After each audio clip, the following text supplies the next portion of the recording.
Shalom, Bapak Ibu, saudara-saudara yang terkasih dalam nama Tuhan Yesus Kristus. Pada hari ini kita akan merenungkan satu firman Tuhan, yaitu yang diambil dari kitab Mazmur pasalnya yang ke-16 ayat yang ke-8. Mazmur 16 ayat 8. Beginilah firman Tuhan. Aku senantiasa memandang kepada Tuhan, karena Ia berdiri di sebelah kananku. Aku tidak goyah. Saudara-saudara yang terkasih, Mazmur 16 ini adalah Mazmur Miktam Daud. Di dalam kitab Mazmur ada 6 Miktam Daud, yaitu pasal 16, Mazmur pasal 56, Mazmur pasal 57, Mazmur pasal 58, 59, dan 60. Ada beberapa pakar teolog yang mengartikan Miktam adalah emas, yang mendefinisikan bahwasanya nilai yang terkandung di dalam pasal itu, nilai yang terkandung di dalam ayat Alkitab itu adalah nilai yang sangat tinggi ataupun memiliki nilai yang sangat tinggi, yaitu berarti bisa dapat didefinisikan Mazmur 16 ini adalah pujian yang memiliki nilai yang sangat tinggi. Dalam Mazmur 16 ayat 8 kita melihat kata memandang, senantiasa memandang kepada Tuhan. Memandang, kalau kita melihat dalam kamus besar bahasa Indonesia, artinya melihat dan memperhatikan. Berarti memandang kepada Tuhan berarti melihat dan memperhatikan kepada Tuhan. Nah, saudara-saudara yang terkasih, tujuan senantiasa untuk memandang kepada Tuhan itu adalah supaya tidak goyah, yang dikatakan di dalam pasal 8. Maka dari situ kita melihat bahwasanya kita bisa merefleksikan dalam kehidupan kita. Manusia sekarang banyak hal yang membuat kita goyah di dalam iman kita. Ada banyak faktor yang membuatkan kita goyah dalam iman kita, yaitu dari beberapa faktor itu adalah pengalaman kehidupan yang sulit. Dalam pengalaman kehidupan yang sulit, ekonomi yang sulit, keadaan dengan penuh percobaan dan penderitaan, ini akan membuat kita goyah dalam keimanan kita. Sehingga kita mungkin bertanya dalam kehidupan kita, waduh, di Tuhan itu di mana?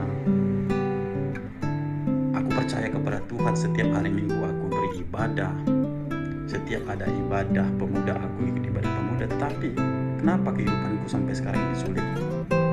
Faktor demikian yang mungkin akan menggoyahkan iman kita. Nah, faktor yang kedua adalah konflik dengan ilmu pengetahuan dan rasionalitas.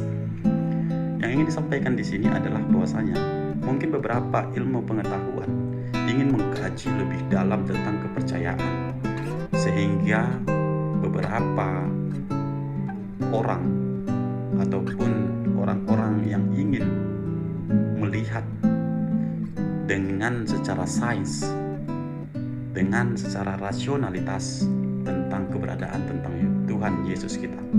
Maka untuk itu konflik tentang ilmu pengetahuan ini akan memperdayakan kita supaya iman kita goyah.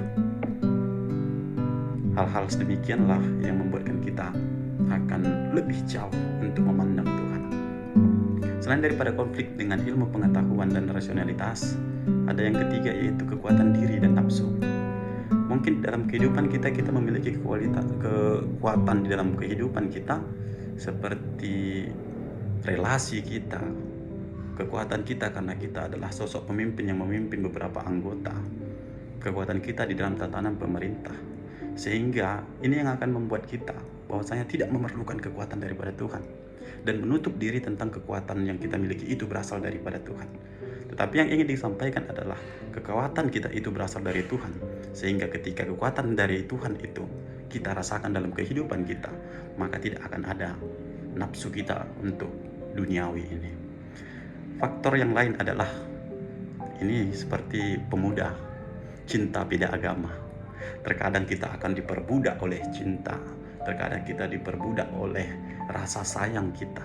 Tetapi orang yang kita cintai dan orang yang kita sayangi itu adalah orang yang berbeda agama, sehingga kita diperbudak oleh cinta, diperbudak oleh rasa sayang kita. Ini yang membuatkan kita akan goyah dalam keimanan kita.